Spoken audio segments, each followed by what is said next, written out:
What's going on, y'all? It's your man Sapreme, and welcome back to The Real Rap Show. And this is episode 31 of The Real Rap Show, the story of E Moneybags. Now, before we get this episode started, I would like to say thank you to everyone who has been tuning in to the show since day one. Everyone in the comments, all the new subscribers, and also everyone who has been giving me great feedback about the show. Now let's get this started.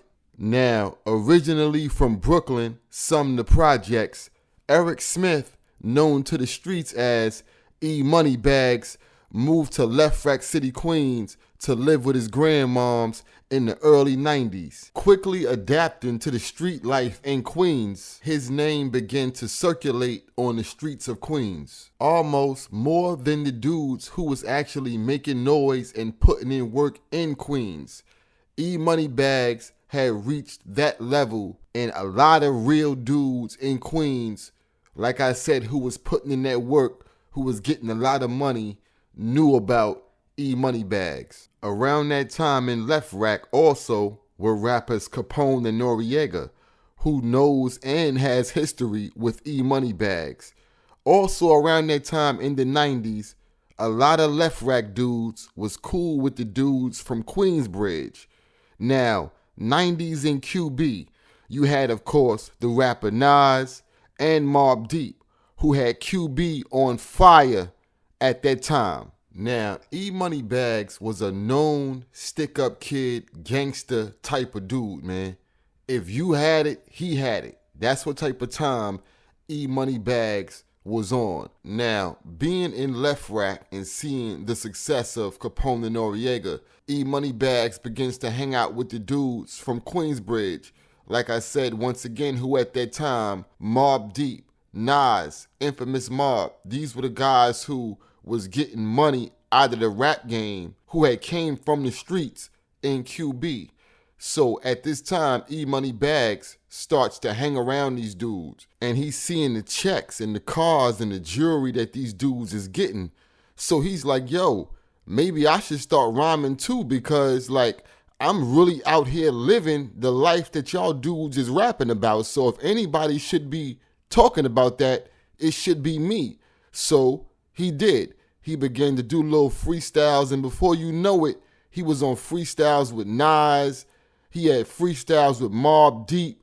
A lot of Queens rappers that was making noise at that time was fucking with him just off the strength of he was a real dude in the street. We gonna get deep. Hit that like button now. If you know anything about E Moneybags, tear those comments up. So now, not only does the streets know about E Moneybags, but now the music industry and these big DJs also now know who E Moneybags is. And they also know what he's known for on the streets. So having those kind of ties with those kind of rappers at that time who were at the top of the rap game kind of opens the doors a little bit for you, right? But E Moneybags was still involved with the street life and still trying to do the music thing at the same time. But let me take y'all back a little bit.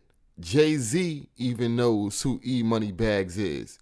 Let me tell y'all about the situation that took place with Jay-Z and E Moneybags. Before Rockefeller, Jay-Z was trying to get his freestyles and his songs in the hands of all these big DJs. Now remember, I told y'all, E Moneybags was now running with the dudes from Queens, and he knew all these big DJs from Queens, the Stretch Armstrong guys, all those dudes like that, the DJ Clues. E Moneybags had access to these dudes, and Jay-Z would try to give E Moneybags his music so E Moneybags could give it to the DJs to put on their mixtapes or play on the radio. Now, as you're listening to this, you might say, how would Jay-Z know E Moneybags that early in the game? Like I said, E Moneybags is from Sumner Projects. Jay-Z is from Marcy Projects. These two projects are one block away from each other. And also, The person that introduced E Money Bags to Jay-Z was the rapper Source Money. You might have heard Source Money on the song Face Off and numerous other freestyles with Jay-Z. Source Money is married to E Money Bags' first cousin. Back in the days when E Money Bags was still in some of the projects, him and Jay-Z got into a little beef. Now, I'm not sure what the beef was about or if E Money Bags was a stick-up kid back then. From what I heard, he was. So the situation could have been about him not liking Jay-Z, or Jay-Z might have had some jewelry on that E Money Bags might have wanted. But him and Jay-Z got into a little beef.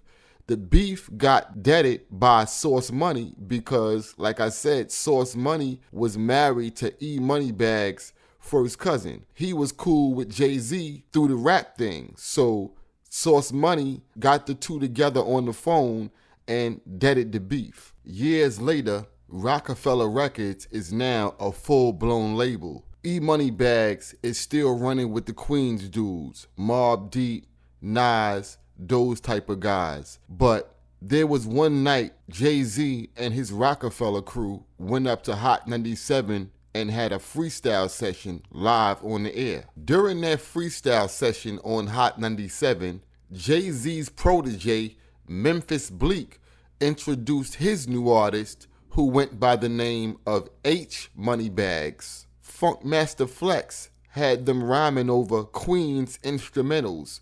So at the time, while they were live on the air, E Money Bags was with the rapper Prodigy from Mobb Deep. And E Money Bags didn't like the fact that someone was using his name. And this person hadn't put in as much work as he did in the street. Also, he didn't like the fact that Jay-Z, who knew who he was, would allow someone to call themselves Money Bags and not tell them, yo, I know someone with that name, you can't use that name. So E Money Bags felt disrespected that Jay-Z, for one, didn't tell this dude you can't use that name, and number two, y'all are on the radio with this dude using my name, rhyming over Queen's instrumentals. So E Money Bags, who is now furious, decides, yo, I want to talk to this dude, like right now. So, but E Money Bags knew that he didn't have the connections yet to call the radio station directly and get Funkmaster Flex on the phone to get Jay-Z on the phone. The only person that he knew at that time that he was with that had access to Hot 97's direct line was Prodigy. So what he did was he had Prodigy call the radio station's direct line. When Prodigy called, Funkmaster Flex answered the phone. When he heard Prodigy on the other line, everything is cool. So Prodigy says, yo, I want to talk to Jay. Put Jay on the phone. So Funkmaster Flex gives Jay-Z the phone, and when Jay-Z takes the phone, Prodigy gives his phone to E Money Bags. E Money Bags tells Jay-Z, yo, why you got your man up there using my name and y'all rapping over our beats, or whatever the case may be. There was a little dispute between Jay-Z and E Money Bags on the phone. If I'm not mistaken, I think Jay-Z hung up on E Money Bags. So with E Money Bags being the type of dude that he is in the street, okay, now it's lit because this dude just banged it on me, and this is the same dude that was giving me his music years ago trying to get me to help him. And he got his man up there using my name. So what E Money Bags does, he's so tight that he calls Nas and tells Nas the situation, and he's on the phone with Nas, and he's like, yo, when I see your man Jay-Z, I'm gonna beat him up, it's on site. So Nas is on the other end of the phone, like he don't know what's going on. So Nas is trying to calm E Money Bags down, and he's like, yo, chill, relax, listen, let me call this dude and see what's going on. So Nas then calls Jay-Z and asks Jay-Z, yo, what's going on with you and E Money Bags? And Jay-Z tells Nas, well, he just called the radio station flipping on me talking about I got somebody using his name or something like that. And Jay-Z said something that was kind of disrespectful that Nas thought was disrespectful. Jay-Z said, yo, we don't even make music for dudes like him. We make music for the dudes that's out here getting money. Basically saying that we not making music for the dudes that's running around out here trying to rob dudes and be stick-up kids. Like, we make music for the dudes that's in the clubs, driving the nice cars, getting money. Nas didn't like that when Jay-Z said that. So Nas then told Jay-Z, no, listen, we make music for everybody. We don't make music for just one separate type of people in the street. So now Jay-Z and Nas is on the phone with a little back and forth dispute. They end their phone call. Now Nas calls E Moneybags back and tells E Moneybags, I just got off the phone with fam and he says some shit like he don't even make music for dudes like you and he make music for dudes that get money. And E Moneybags was a dude that was in the streets getting money, that was a known dude. So when he found out that Jay said that to Nas, it made him even more mad. Also, Nas was kind of disrespected by it because it was like he was kind of disrespecting Queens dudes at the same time to a Queens dude about a Queens dude. Now, on Jay-Z's end, Jay-Z felt disrespected by Prodigy because Jay felt like, why would you call the radio station and ask for me, with me being at the top of the rap game right now, me being who I am, you called the radio station using your access to ask for me to get me on the phone, and then you pass the phone to a notorious stick-up kid that I know, but I don't want to be on the phone with this dude. Like, me and this dude had a situation before. Yeah, you know, he might have tried to help Jay's career, but, you know, Jay probably felt like, yo, that dude ain't do really much for me, so I know who he is in the street, but I don't want to be talking to him on the phone. So Jay-Z and Nas actually had a little beef before Ether and Takeover. Ether and Takeover was just like the gasoline poured on a fire that had already started burning. The reason why Jay-Z put Prodigy on the Summer Jam screen was because, once again, he felt disrespected by Prodigy calling the radio station and putting E Moneybags on the phone, basically saying he's the reason why me and this dude Nas even got beef right now. E Moneybags then went on a diss record spree and made numerous freestyles and songs dissing Jay-Z. Jay-Z never responded to it.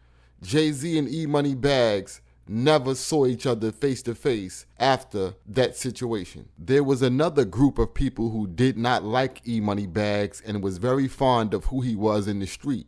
And those people were Irv Gotti and Ja Rule from Murder Inc. Records. Weeks later, E Moneybags wanted to get his hands on a luxury car. There was a girl by the name of Z who had all the connections with getting guys luxury cars at discount prices. This girl Z worked for Sapreme, who was the leader of the notorious drug crew, the Sapreme team. E Moneybags gave Z $1,000 as a down payment for a certain vehicle that she was supposed to get for him. But Z must have taken too long because E Moneybags decided that he wanted to get his $1,000 back from Z and get a different car from somewhere else. When E Moneybags contacted Z and told her he wanted to get the $1,000 back, she told him that he had to talk to Sapreme about that because Sapreme told her not to give him anything back. So with E Moneybags being the type of dude that he was, he felt like, I gave my money to you. Why I gotta talk to him for, and why is he telling you not to give me my money back? Shortly after the conversation with Z,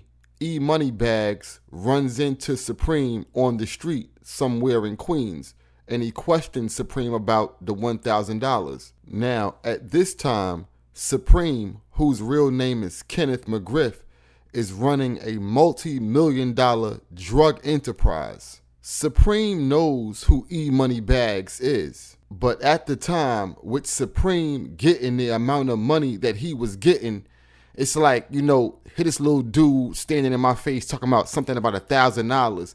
And he knew that E Moneybags was a stick-up kid. So Sapreme was like, in a way, since you want to take stuff from people, I'm going to take something from you. Now, get out of my face. I don't know nothing about no $1,000. So with E Moneybags being who he was in the street, and Sapreme pretty much telling him, you dead on your money, E Moneybags was like, y'all know how I give it up out here in these streets, and you go stand here and tell me y'all robbing me? Alright, and E Moneybags walked off. Now, get in those comments, because what I'm about to say is not actual fact, but this is the reason why I think Sapreme told E Moneybags he wasn't getting the money back. Because at that time, Irv Gotti was doing a lot of business with Jay-Z. And Irv Gotti and Ja Rule didn't fuck with E Moneybags just off the strength of them knowing how he got down in the streets.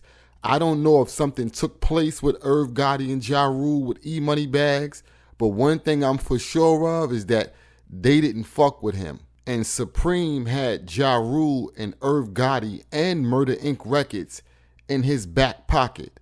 If y'all remember, they put out a movie. The movie was called Crime Partners, based off the Donald Goines novel Crime Partners. Now, if y'all can remember back, Sapreme is the reason that the feds tried to take down Murder Inc. records. Now, back to what I was saying. Somewhere down the line, in a conversation between Irv Gotti and Sapreme, E Moneybags came up in the conversation. And Irv Gotti most likely said something like, yo, he's grimy, he's a stick-up kid, we don't mess with him. My man Jay, he don't mess with him, he don't like him. So that's the reason why I think Sapreme decided to rob E Moneybags for the $1,000, just to kind of show his loyalty for Murder Inc.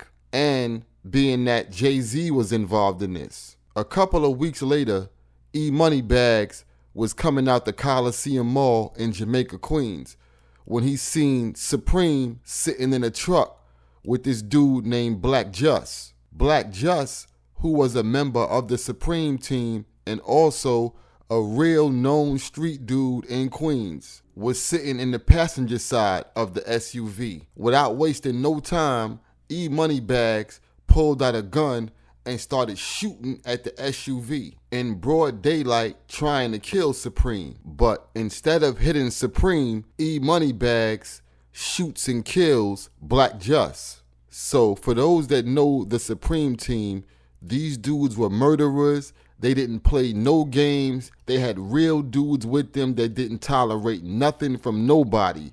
So now E Moneybags knew that there was going to be a hit put on him behind him killing Black Just. Weeks later, E Moneybags was sitting in his brand new silver Lincoln Navigator truck on a block in Queens at a cookout when, out of nowhere, 4 dudes ran up on E Moneybags while he was sitting in his truck and opened fire on the SUV, killing E Moneybags. Kenneth Sapreme McGriff, who is now serving life without parole at Florence, Colorado's ADX, was charged for the murder of E Moneybags. Shout out to Brooklyn. Shout out to Left Rack City, Queens. Shout out to Queensbridge. Rest in peace to Eric Smith, E Moneybags. Thank you for tuning in. It's your man Sapreme, and this was episode 31 of The Real Rap Show, the story of E Moneybags. Subscribe to the channel. Y'all stay safe out there. Real rap.